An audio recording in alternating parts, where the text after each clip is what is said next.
And now the mask in the dark.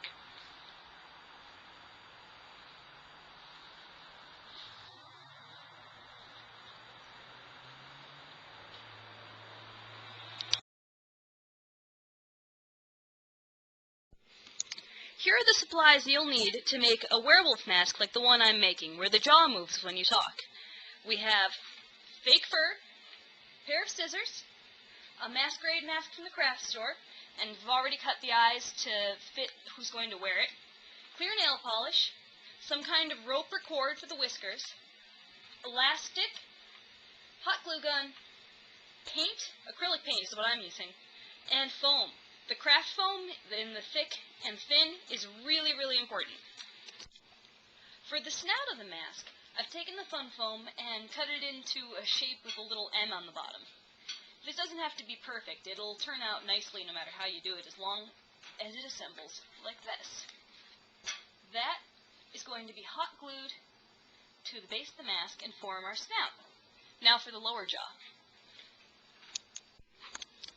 So now that the bottom jaw is cut and completed, and that's going to fold up like this, it's time to glue them. I'm just going to use a couple dabs of hot glue, and then hold it in place.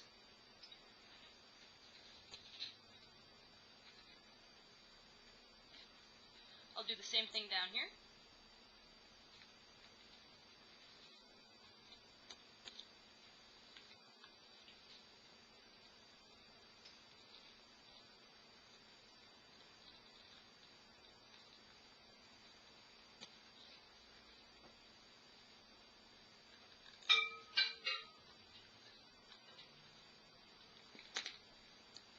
And fold that.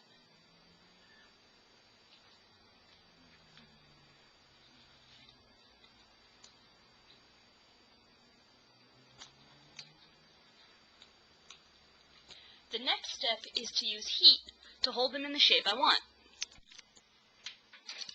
So here I have the assembled lower jaw. I'm going to take it, dip it in the hot water, let it get nice and toasty in there.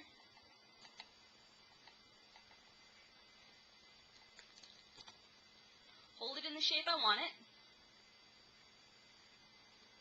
Then dip it in hot water to set that shape.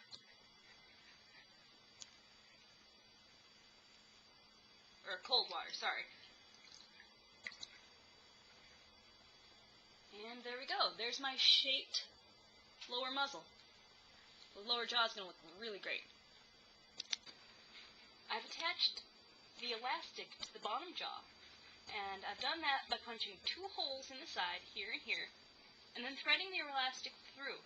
After I thread the elastic through, I just tie it in place. I tie it instead of sewing it or gluing it, because that way I can go back and readjust it whenever I want. Now I'm going to put fur on those pieces. When you're working with fake fur, most of the stuff that you buy at the craft stores or fabric stores will tear, so you don't have to worry about cutting it and slicing the fur up and making the edges look all horrible. See, and now I have a nice furry soft edge, instead of having to deal with a trimmed edge that's not going to look as nice on the mask. Attaching the fur to the foam is really simple. I'll demonstrate using the upper jaw, and then I'll do the rest.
Next, I'll add a panel for the front.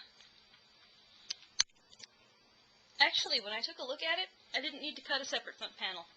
The little bit hanging over the edges here will fold in really nicely and make a solid coat of fur over the foam. So I'll glue that in place and then show you what the whole thing looks like covered in fur. Now that the fur is on the entirety of the mask, it looks pretty messy.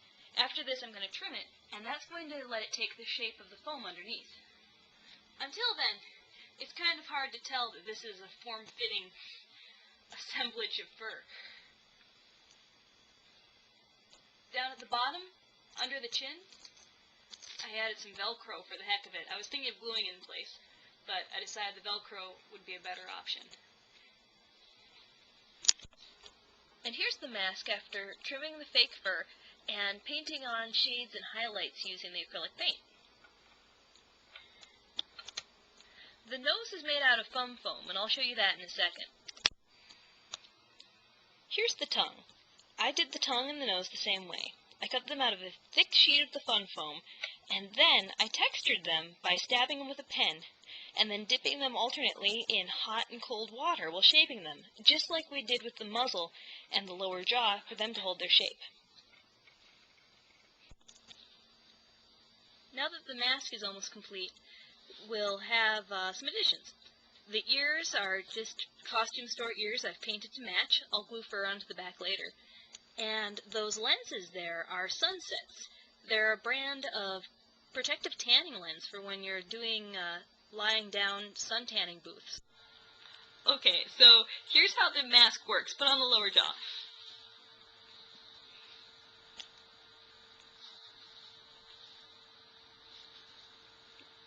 Okay, talk a little bit. Hi, how's it going? I'm a werewolf. Alright, now open your mouth really wide. Okay, so now we'll assemble the whole mask and show you. And here is the assembled mask. Ooh, growl. Alright, fight the camera. Fight the camera. Ah!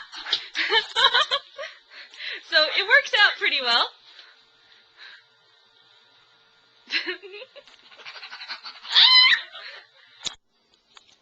So now I'll close up this how-to video by letting you take a close look at the mask and going over a few things I didn't go over previously.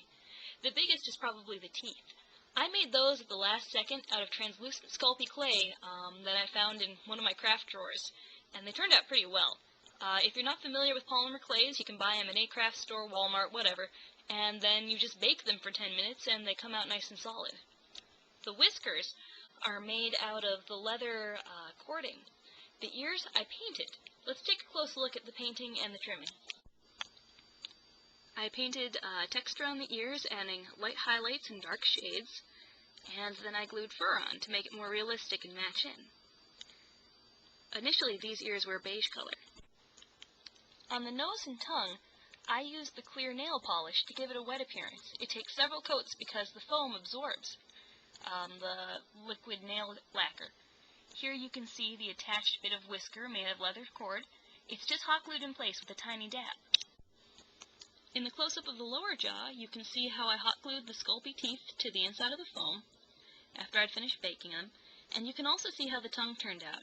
It has a wet appearance because of the nail polish, and it has paint rubbed into the texturing. The texturing again was done with the back of a pen, and then I shaped the foam using hot water. I only used black and brown paint to texture it. Here I'm showing you how I cut the fur. You can see some areas are very short, like above the brows, while some are very long, like the brows and the fur on top of the nose. That's the original length of the fur, and I painted it white to make it look even longer. I added some dark paint around the eyes and around the sides of the face to bring out the shape of the mask. And lastly, I had to make it fit Ben better, so I added elastic in the back of the mask to hold the flaps against his head, and I extended the lower jaw so that it fit his face. When I did this for the video, he wasn't here, so I wasn't able to fit it to anybody. I had to add the extra foam later. And that's it. Good luck with Halloween, and I hope you win costume contest money too.